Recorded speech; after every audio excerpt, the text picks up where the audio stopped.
કેશોદના રાજધાની હોટલના જંગમાં હવે રાજકીય ગરમાવો પણ જોવા મળી રહ્યો છે, કારણ કે જૂનાગઢ જિલ્લા પંચાયતના ભાજપના જે સભ્ય છે તે અને આમ આદમી પાર્ટીના કાર્યકર્તા એકબીજા પર આક્ષેપ અને પ્રત્યાક્ષેપ કરી રહ્યા છે।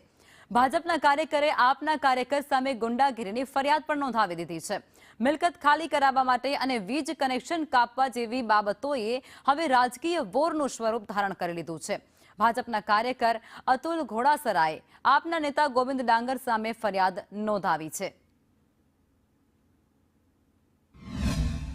મારી જે પ્રોપર્ટી આવેલી છે કેશોદ પોસ્ટ ઓફિસની સામે હીરાપરના કોમ્પ્લેક્સમાં રાજધાની હોટલ, જે પ્રોપર્ટી મારી છે, મારા નામે છે, મારા નામે તમામ લાયસન્સો હતા અને સંજોગો અને મિત્રતાના હિસાબે વિશ્વાસઘાત કરી અને આ લોકોએ મારી પાસે ફોસલાવી અને ટેમ્પરરી કબજો લીધેલો કે ભાઈ આપણા કઈ વહીવટો પતી જાય ત્યારબાદ આપણે આ બધું સુલટાવી દઈશું। પ્રોપર્ટી મારી હતી। ગાડી સુધી એ લોકો આવ્યા, ગાડીનો કાચ તોડવાનો પણ પ્રયત્ન કર્યો, પણ હું ત્યાંથી નીકળી અને પોલીસ ચોકીએ જઈ અને મારું જે નિવેદન લખાવેલ છે।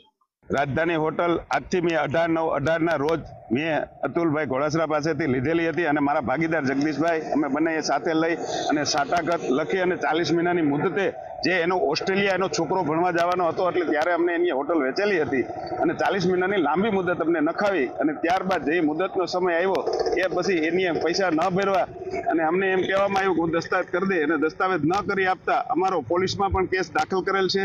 આ કામના જે ફરિયાદી છે અતુલભાઈ ઘોડાસરા એ પીજીવીએસએલ ટીમ સાથે હોટલ પર હાજર હતા। દરમિયાન ત્યાં હાજર ગોવિંદભાઈ ડાંગર, જગદીશભાઈ મિયાત્રા અને સંજય બકુદરાએ આ કામના ફરિયાદી ઉશ્કેરાઈ ગયેલ અને ગંદી ગાળો આપવા લાગેલ કે ભાઈ તું શા માટે અહીંયા આવ્યો, આ પ્રોપર્ટી અમારી છે અને ફરી અહીંયા તો જાનથી મારી નાખીશું।